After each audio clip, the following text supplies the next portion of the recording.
I'm an alligator. I'm a mama, papa coming for you. Space Invader. Hey there, everybody. Welcome to my week one video in which I give you a tour of the class, and I hope my Zoom doesn't run out before I'm done. So let's get right into it. I already did you, or did you? Oh my gosh. I already made for you and posted to our classroom a video of, no, that's the wrong share. Oh my gosh. Unshare. Here we go. Already made you an introductory video to myself. Here's the home screen. As I mentioned in the introductory video, if you need to write me over here on the left, inbox, Canvas inbox, choose our class, choose me as the instructor, write me a message. And I will get back to you. I love to correspond with students. It's part of my job.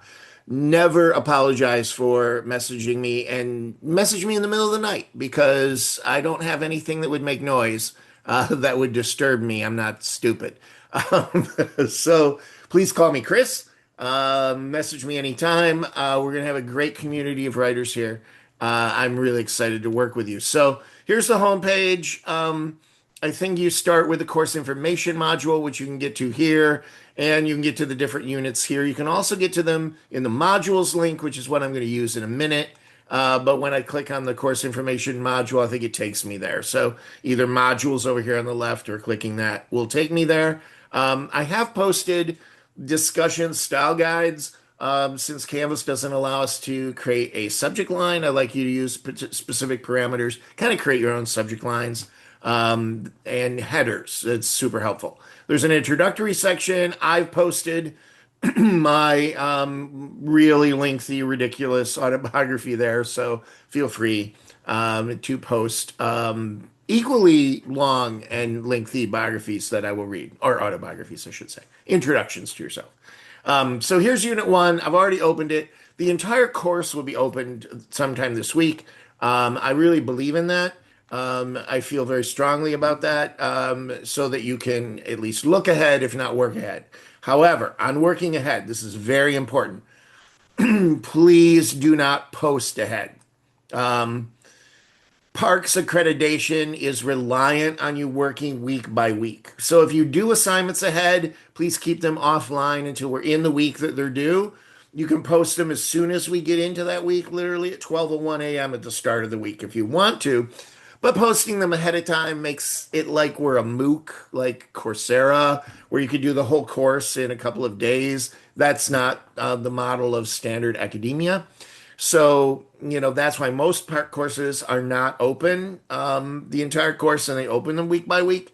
And I had a long conversation with the department about this. And they said, well, if you're going to do that, just make sure that the students do not post ahead. So please don't post ahead.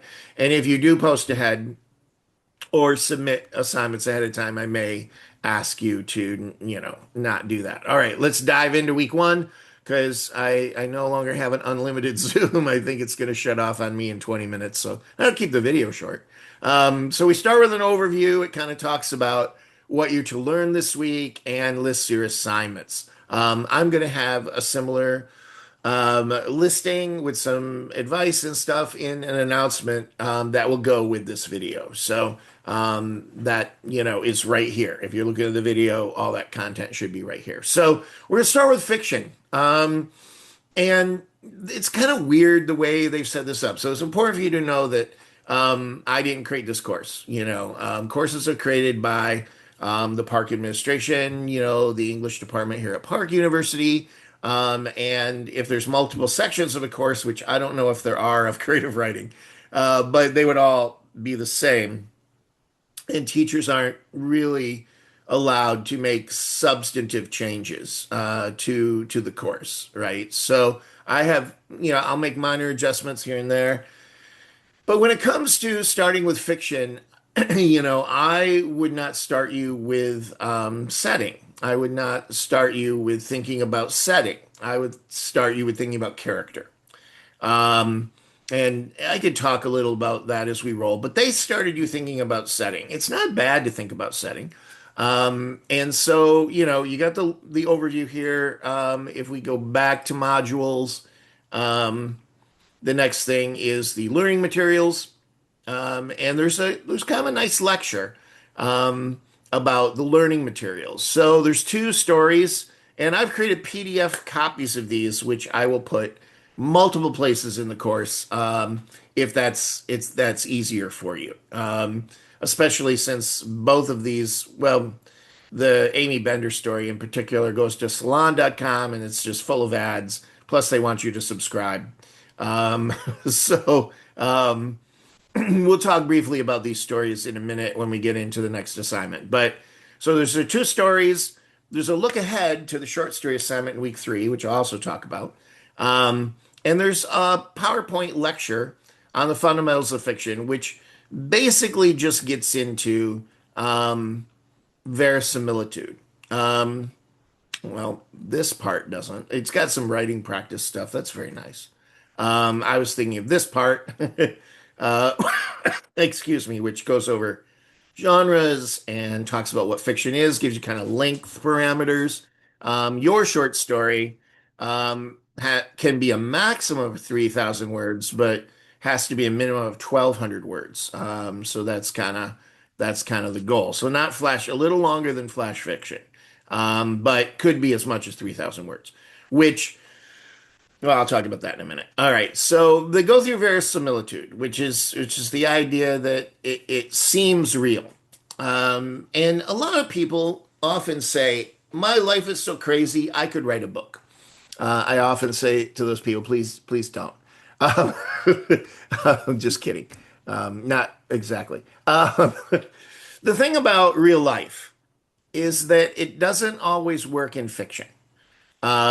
Even memoirs and creative nonfiction are kind of modulated in certain ways so that they work as a story.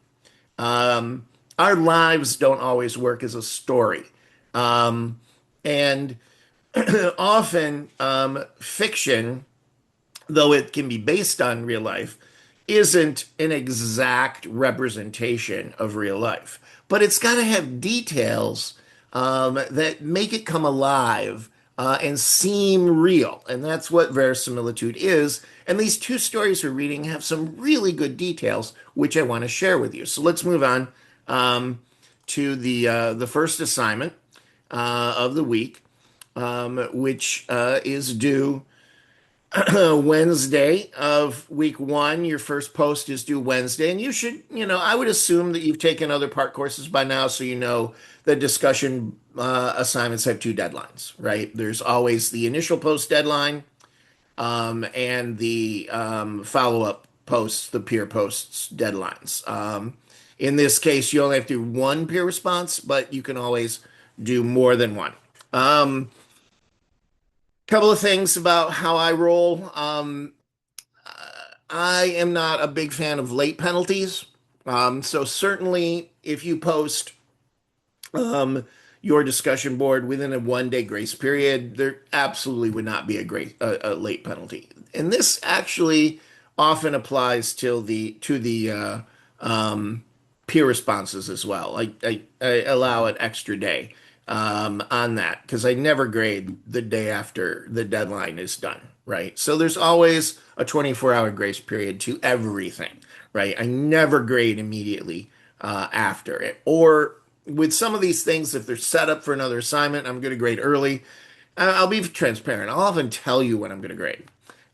So that's important. But it is important to get your initial post up before the end of the week, because if you post at the end of the week, nobody's going to respond to it. Because a lot of people are going to have their responses done before Sunday, right? So if you post your initial response on Sunday, nobody's likely to respond. I mean, maybe depends on when you post it. Also, I like to add a value to the course in extra discussion items, which I encourage you to participate in. They're not required, but you will earn extra points. I love to give extra points. So doing extra peer responses will earn you extra points. Doing responses in my items will earn you extra points. But I may post multiple extra items. I don't expect you to respond in all of them. If you do, significant extra points, but I have to also watch that I'm not inflating your grade like ridiculously. Though I believe that everybody in a creative writing course that generally puts in effort should get an A, right? So I don't want you to be nervous about your writing. I'm not going to be judging your writing in a graded kind of a way, but I will be adhering to the requirements, right? So if you turn in a short story that's under 1,200 words, that will not earn you a full credit score, right? So we'll talk about that as we roll. This one's pretty straightforward and asks you to respond to verisimilitude, and this is where I want to share um, the other the short stories. So I have to switch my share here, and I think my dog wants to. Satchel, do you want to go outside? I am making a video, honey. I'm not opening a door right now. Sorry. I have three dogs. I mentioned this in my introductory thing. Luckily, none of them are barking. Where's where's the thing I want? Um, Hold on. I'm going to pause the video.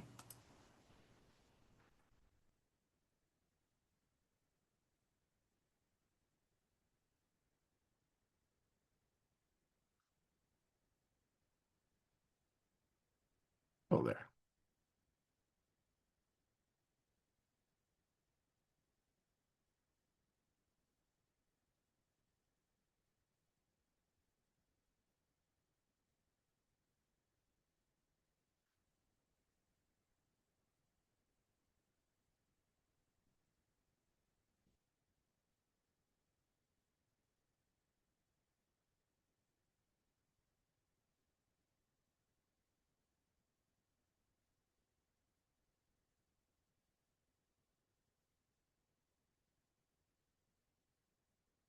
All right. So I've shared. Um, I'm hoping you can see the share. It's over to my side, so I'm going to be looking over here. I have two screens. This is the America with two C's story by Amy Bender. And right away, there's some interesting description, right? This passage right here, I think, is really uh, got some nice detail. You don't have to be super heavy with the detail, right? My mother took off her jacket for the first time in hours. That tells us a lot, right? In that short bit right there, and peered in the bathroom where, next to the grungy blue cup that holds the toothbrushes, there were now two full toothpastes, right? So, some nice description, grungy blue cup. I think a lot of us can visualize that from just that brief description, right? So really nice. That's really nice. But the question also asks you, and I'm not going to give you examples of this, but where you pulled out of the story, right? So if you find those, please post them. But notice that the assignment asks you to use direct quotes from the story. So that's why I'm highlighting this.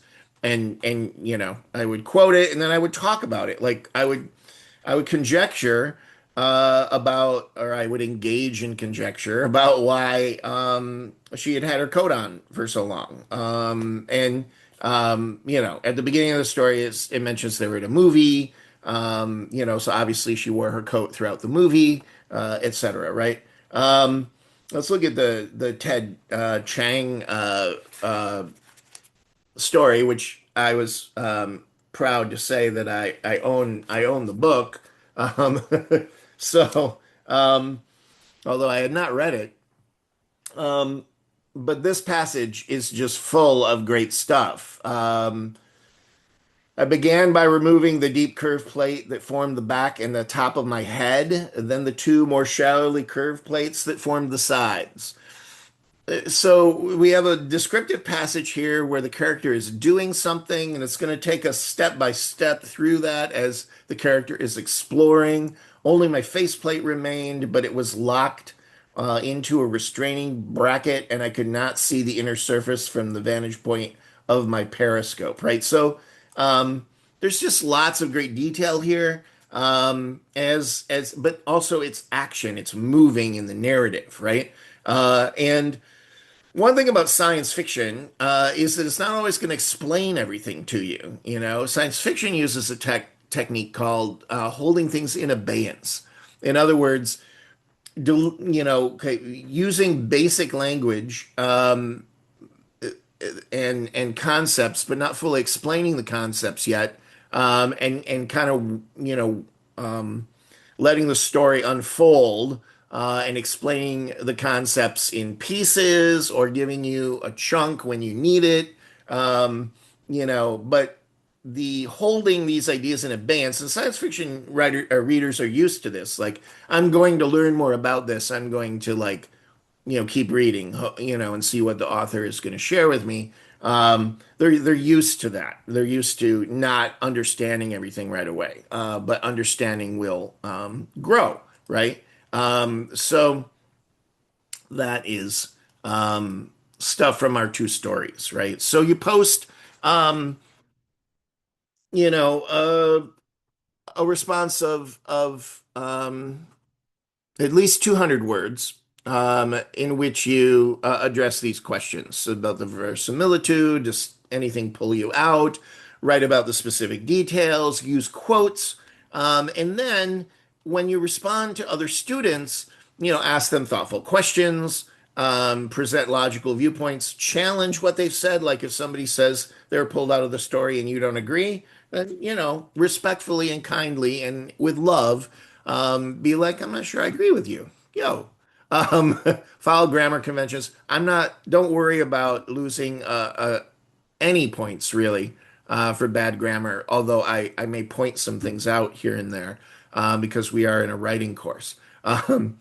um, uh, it's kind of interesting here that it says respond to at least one classmate's post, your peer response, but then here each will respond with more than 50 words.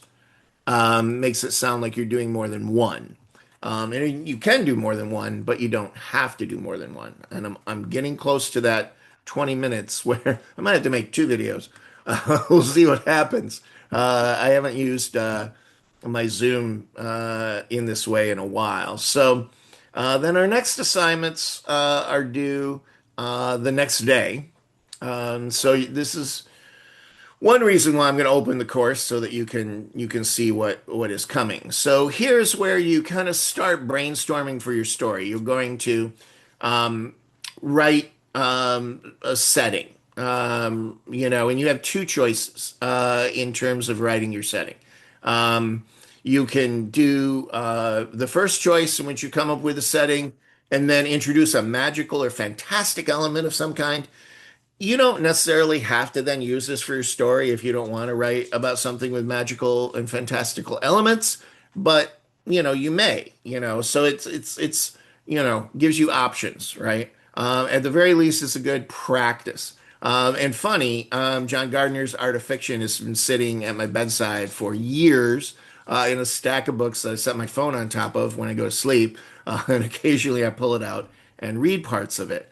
So the second one is just practicing verisimilitude, in which you kind of introduce point of view and try to describe things without naming the situation of the character whose point of view you're filtering the description through, right? So, a man or a woman whose son was killed in the war is describing a building, but you're not to mention the son, the war, the death, or the person doing the seeing. Although you can write it in first person just without, a name. I don't know how you don't mention.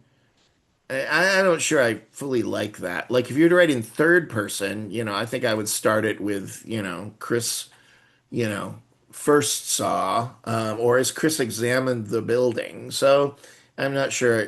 I would not grade you down for that. That seems sort of overkill there. But similarly, the other one is describe the same building in the same weather in the same time of day, is seen by a happy lover, but don't mention love or loved one. So how does the person's state of mind, given what they've gone through, kind of color the description? How can you bring out in the description the way they see things, what they've gone through. That's kind of a fun one. So they're both different. You can do both of them if you want and see if you earn extra points for that, which you will. By the way, I hate the Calibri font. I loathe it.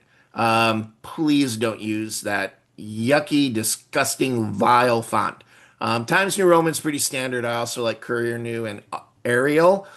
Arial will make it look longer, but of course we're looking at word count. So I prefer Word docs, and I will mention this in the announcement. This is so that I can enter comments and return them to you. I can't do that with a PDF. So I will probably edit some of these assignments and take out PDF because I want Word docs. So, you can download a Word doc if you're using Google Docs. If you have Microsoft Word, because I think Park provides you with Microsoft Office, you can, just make that. If you're using a Mac, you have to, use some conversion.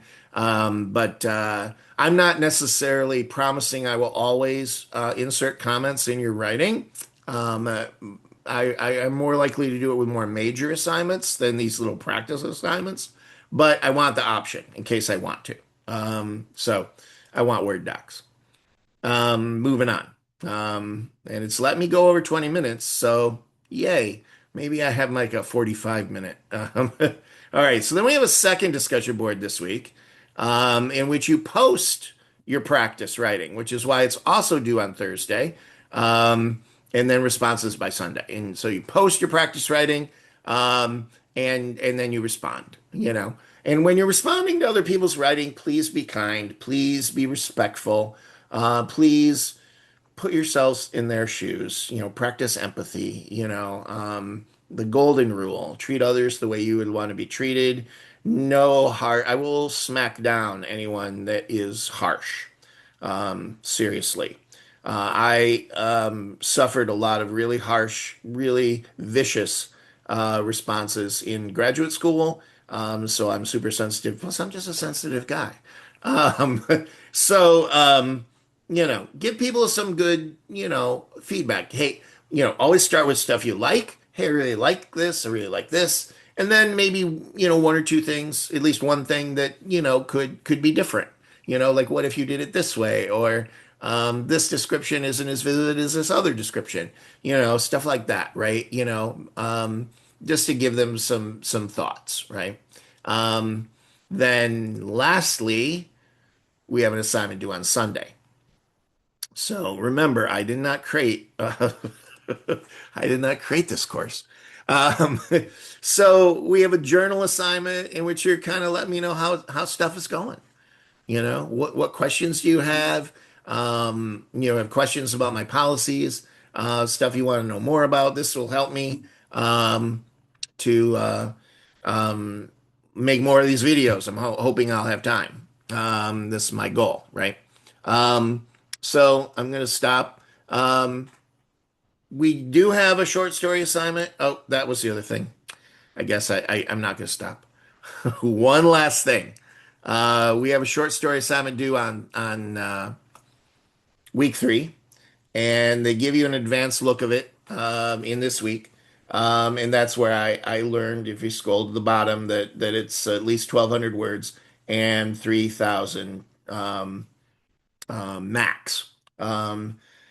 And word counts used to be based on typewriters, which was about 250 words to a double space page. Nowadays, with computers, it's more like 300 words or more. I've seen people get even more than 300 words, close to 400 words sometimes on a double space page with a smaller font. So it's not an exact science. That's why I'm gonna look at word count, right? So at least 1,200 words, which would be approximately 4 double space pages. And yes, please double space your submission. 3,000 words, then obviously, if we're going at an average of 300 words a page, that's about 10 double space pages. But there's some good criteria for success. Obviously, have a clear setting because that's what we're practicing.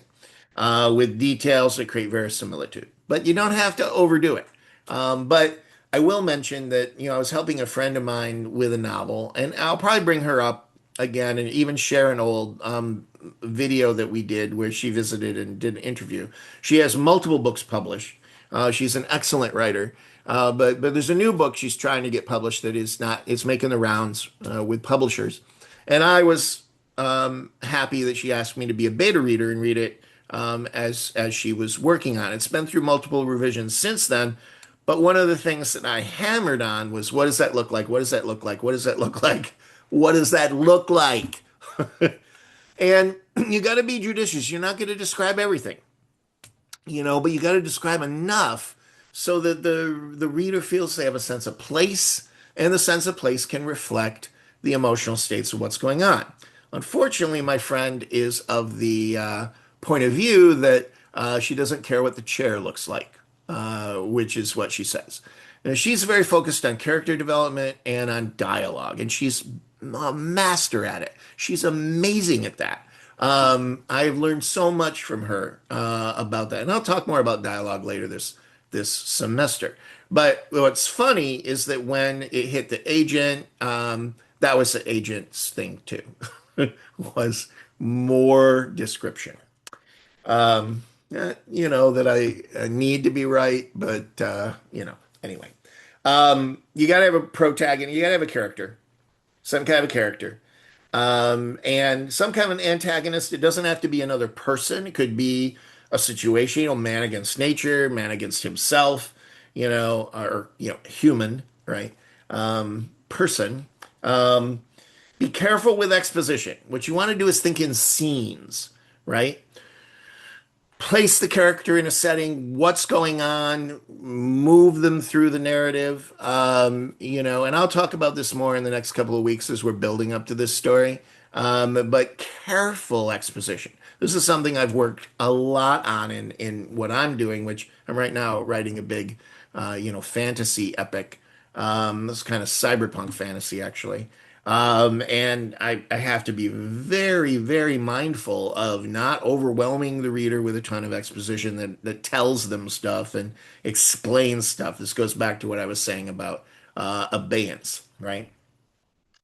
Keep flashbacks to a minimum or don't even have flashbacks. It depends on your story, but often short stories do not have flashbacks. Um, Consider the structure. What's the turning point? Where's the climax? We'll talk about that some more as we get closer throughout the next couple of weeks. And then, of course, it can be any genre. And just because I happen to like science fiction and fantasy does not mean that I'm not written in and enjoy everything. I'm a voracious reader, and I'll probably talk a lot about stuff I read and am currently reading as we roll. So, I'm coming in on 30 minutes. I think it's a pretty good video to give you, everything you need to be successful in this first week. I am so excited to work with all of you and hope my excitement carries me through the semester and I make the time to make a video every week. Fingers crossed. Because I'm about to start my hours for my internship, as I mentioned in my introduction. If you haven't watched that video, please do. Thank you for watching. You'll see me around. Bye.